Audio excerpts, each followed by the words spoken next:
Doctor Mary George, Keralam വലിയൊരു പ്രതിസന്ധിയിലാണ്, വല്ലാത്ത ദുഃഖത്തിലാണ്. പക്ഷേ ഇപ്പോഴും സർക്കാർ ആദ്യം മുതൽക്കേ നടത്തി വന്ന ധൂർത്തിന് കുറവില്ല എന്നതിൻ്റെ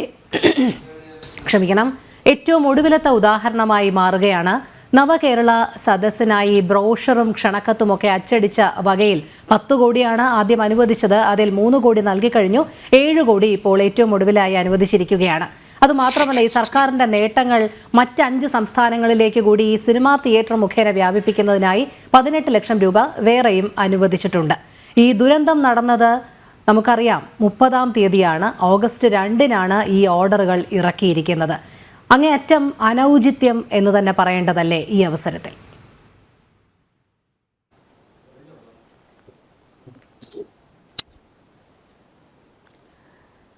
അതായത് കേരളീയം, അതുപോലെ നവകേരള സദസ്സ് ഇതൊക്കെ കഴിഞ്ഞ വർഷം നടത്തിയതിൻ്റെ ബാക്കി പത്രമാണ് കേരളത്തിൻ്റെ ധനപ്രതിസന്ധി ഇത്ര രൂക്ഷമായിരിക്കുന്നത്. അങ്ങനെ ധനപ്രതിസന്ധി രൂക്ഷമായത് എന്തുകൊണ്ടാണ് എന്ന് ചോദിച്ചാൽ കേരളീയം നടത്തിയതുകൊണ്ടോ അല്ലെങ്കിൽ നവകേരള സദസ്സ് നടത്തിയത് കൊണ്ടോ മാത്രമല്ല.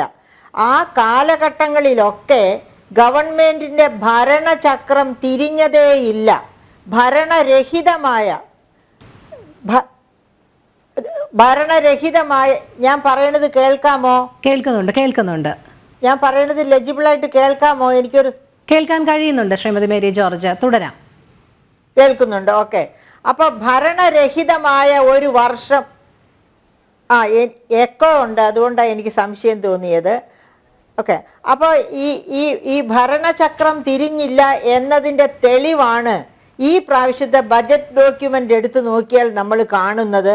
അതുപോലെ തന്നെ CAG റിപ്പോർട്ട്, അവസാന വട്ട CAG റിപ്പോർട്ട് എടുത്തു നോക്കിയാൽ അതിൽ കാണുന്നതും കഴിഞ്ഞ വർഷത്തെ ഭരണചക്രം തിരിഞ്ഞില്ല എന്നുള്ളതിൻ്റെ തെളിവുകളാണ്. അതായത് കഴിഞ്ഞ വർഷം നവകേരള സദസ്സ് നടത്താൻ വേണ്ടി ഗവൺമെൻറ് എന്താണ് മാർഗം സ്വീകരിച്ചത്?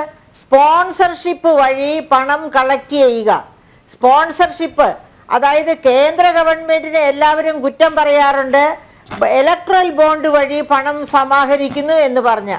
അതിൻ്റെ വേറൊരു രൂപമാണ് ഇവിടെ ഇതുപോലെ കഴിഞ്ഞ വർഷം കേരളീയം അതുപോലെ നവകേരള സദസ്സ് എന്നൊക്കെ പറഞ്ഞ് സ്പോൺസർഷിപ്പ് വഴി പണം കളക്ട് ചെയ്തതും വേറൊരു തരത്തിലുള്ള മണി ലോണ്ടറിങ്, അതായത് കള്ളപ്പണം വെളുപ്പിക്കൽ ഒക്കെയാണ് ചെയ്തുകൊണ്ടിരുന്നത്. അപ്പോൾ അതിൻ്റെ ഫലം എന്താണ്? അതിൻ്റെ ഫലം എന്താണെന്ന് അറിയണമെങ്കിൽ ഈ പ്രാവശ്യത്തെ ബജറ്റ് ഡോക്യുമെൻ്റ് നോക്കണം. ബജറ്റ് ഡോക്യുമെൻ്റ് നോക്കിയാൽ അതിനകത്ത് പിരിച്ചെടുക്കാൻ കഴിയാത്ത നികുതി 20,000 കോടി, 19,975 കോടി രൂപയാണ് പിരിച്ചെടുക്കാൻ കഴിയാത്തത്. കാരണം ഈ സ്പോൺസർഷിപ്പിന് ചെല്ലുമ്പോൾ എന്താ ചെയ്യുന്നത്?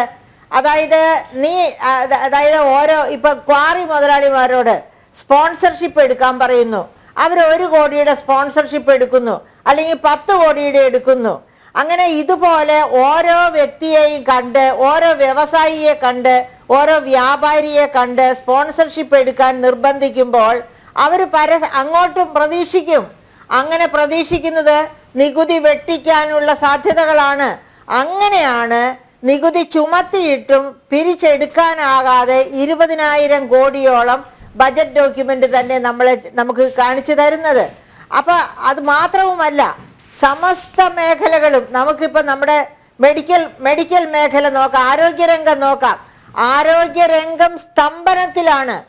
അതുപോലെ തന്നെ എഡ്യൂക്കേഷൻ രംഗം, അതായത് ആദിവാസി കുട്ടികൾക്ക് സ്കോളർഷിപ്പിനുള്ള പൈസ ഇല്ല, അവർക്കുള്ള ഫീസ് കൺസെഷൻസ് ഇല്ല, അവരവരുടെ ഹോസ്റ്റലുകൾ വിട്ട് വീട്ടിലേക്ക് പോയി പഠിത്തം നടക്കാതെ പോയിരിക്കുന്നു. അതായത് ഏത് മേഖലയിൽ നോക്കിയാലും അവിടെയെല്ലാം ഭരണമില്ലായ്മയുടെ സ്തംഭനം ആണ് നമ്മൾ കാണുന്നത്. അപ്പം ഇതൊക്കെയാണോ കേരളത്തെ ഷോക്കേസ് ചെയ്യുന്ന രീതി എന്നാണ് നമ്മൾ നോക്കേണ്ടത്. ഇനി ഇപ്പോഴത്തെ കാര്യം എടുക്കുകയാണെങ്കിൽ, അതായത് ഗവൺമെൻറ്, അതായത് 3 ഗ്രാമങ്ങളാണ് വയനാട് ജില്ലയിലെ ഉരുൾപൊട്ടലിൽ തകർന്ന് തരിപ്പണമായിരിക്കുന്നത്. അവിടുത്തെ ജനങ്ങൾ മാത്രമല്ല, അവരുടെ ദീനരോധനം കാണുന്നവര്, അവരുടെ മാനസിക വ്യഥ കാണുന്നവര്, അവർ പോലും പൊട്ടിക്കരഞ്ഞു പോവും. അത്തരം ഒരവസ്ഥയാണ്.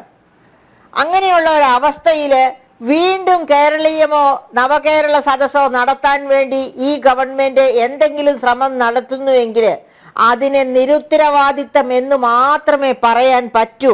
പക്ഷേ സാലറി ചാലഞ്ച് നടത്തട്ടെ, അതിനോട് ഞാൻ അനുകൂലിക്കുന്നു. കാരണം സാലറി ചാലഞ്ച് വഴിയായിട്ട് സർക്കാർ ജീവനക്കാർ എന്ന് പറഞ്ഞാൽ എല്ലാ തരത്തിലും സ്വസ്ഥത അനുഭവിക്കുന്ന ഒരു കൂട്ടം ജനമാണ്, ഞാനടക്കം. അതായത് സർക്കാർ ജീവനക്കാര്, പെൻഷൻ പറ്റിയവര്, അവർക്കൊക്കെ കൃത്യമായിട്ട് ജീവനക്കാർക്ക് ശമ്പളമുണ്ട്, പെൻഷൻകാർക്ക് പെൻഷനുണ്ട്. അപ്പോൾ അവർക്ക് ജീവിതത്തിൻ്റെ അതായത് വിലക്കയറ്റം ഉണ്ടായാൽ അതിൻ്റെ വലിയ കെടുതികൾ അനുഭവിക്കേണ്ടി വരില്ല. ഉരുൾപൊട്ടൽ ഉണ്ടായാൽ അതിൻ്റെ വലിയ കെടുതി അനുഭവിക്കേണ്ടി വരില്ല. അങ്ങനെയുള്ള ഒരു കൂട്ടരാണ്. അപ്പോൾ തീർച്ചയായിട്ടും ഈ സാലറി ചാലഞ്ച് എന്ന് പറഞ്ഞ 5 ദിവസം സാലറി കളക്ട് ചെയ്യുന്നു. നമ്മൾ ഓർക്കണം, 2018 പ്രളയത്തിൽ നമ്മൾ 1 മാസത്തെ ശമ്പളമാണ് പിടിച്ചത്, 1 മാസത്തെ പെൻഷനാണ് ഞങ്ങളൊക്കെ സറണ്ടർ ചെയ്ത് കൊടുത്തത്. അപ്പം അത് നല്ല ഒരു പരിപാടിയാണ്. അതായത് ഇങ്ങനെ സാലറി ചാലഞ്ച് കൊണ്ടുവരുന്നത്, അതിനോട് ജീവനക്കാരും പെൻഷൻകാരും എല്ലാവരും വളരെ നല്ല അനുകൂല നിലപാട് സ്വീകരിക്കണം എന്ന് തന്നെയാണ് എൻ്റെ അഭിപ്രായം. പക്ഷേ ആ പണം കൈയിട്ട് വാരാതെ കൃത്യമായും അത് അർഹിക്കുന്നവരുടെ കരങ്ങളിലേക്ക്, അവരുടെ ആശ്വാസത്തിന്, അവരുടെ പുനരധിവാസത്തിന്, അവരെ വീണ്ടും ആ നാട് കെട്ടിപ്പടുക്കുന്നതിന് വേണ്ടി പ്രയോജനപ്പെടുത്തണം എന്നുള്ളതാണ് എൻ്റെ അഭിപ്രായം. അതെ.